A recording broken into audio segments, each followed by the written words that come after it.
Hello everyone, I am Arvinder Kaur and I welcome you all to our Balajee online classes, in which today I am going to illustrate you chapter number 12 of science. The name of the chapter is matter.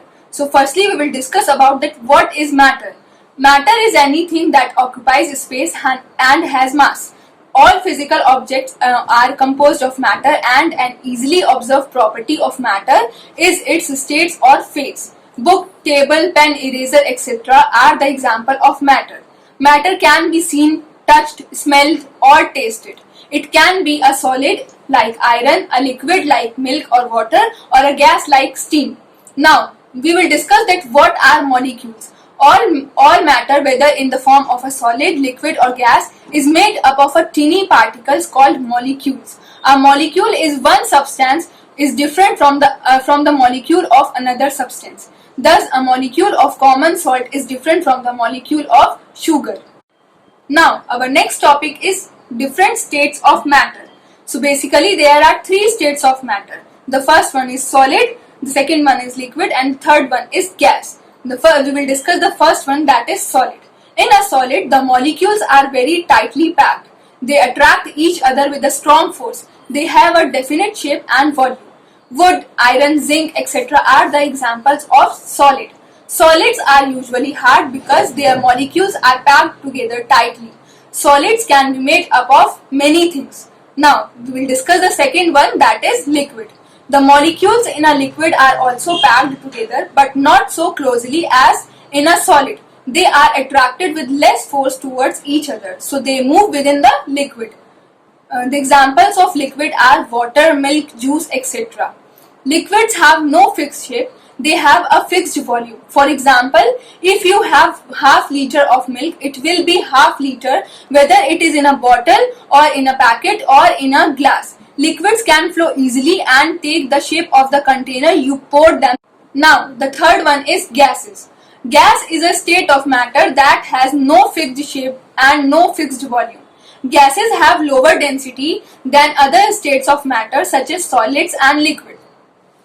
When more gas particles enter a container, there is less space for the particles to spread out and they become compressed.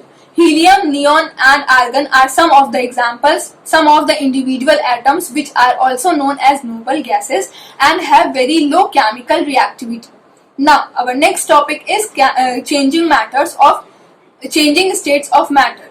Changes of state are physical changes in matter. As you know, coconut oil becomes solid in winter, but when it is heated, it becomes liquid. Now, suppose that if you take a piece of ice which is solid, now heat that ice cube, you will see that it starts melting and becomes water, which will become liquid later on. Keep on heating. Now you will see that it starts boiling after some time and changes into water vapor, which will become gas. So now you can say that heating can change the state of matter.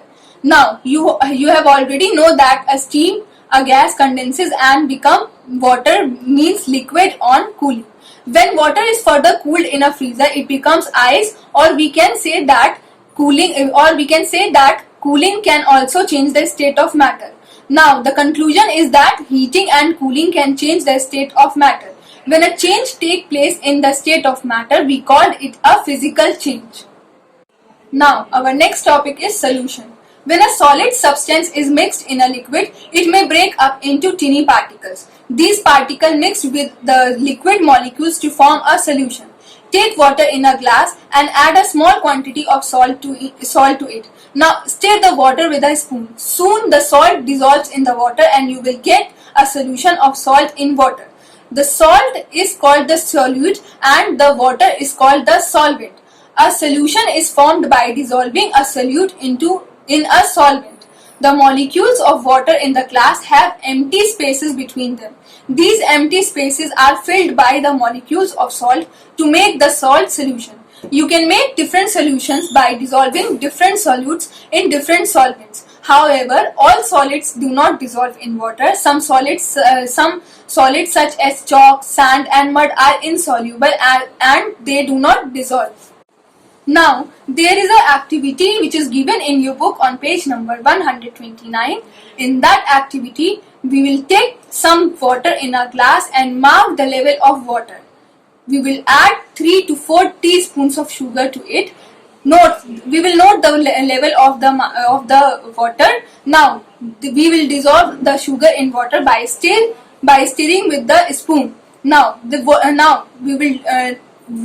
level the water. We will take the level of the water again. What do you observe? You will observe a very slight increase in the volume of water. This is because the sugar molecules fill up the spaces between the molecules of water and hence cause a very small change in the volume. Now, our last topic is saturated solution. A solution in which no more solute can be dissolved is called a saturated solution. Take some water in a glass. Keep dissolving a teaspoon of sugar in it. After some time, sugar stops dissolving and settles at the bottom. This happens because the empty spaces between the water molecules are already filled with the sugar molecules. So that's all for today. I hope you have understood this chapter, and the notes of this chapter will be uploaded on School Mitra app. Stay safe, stay healthy.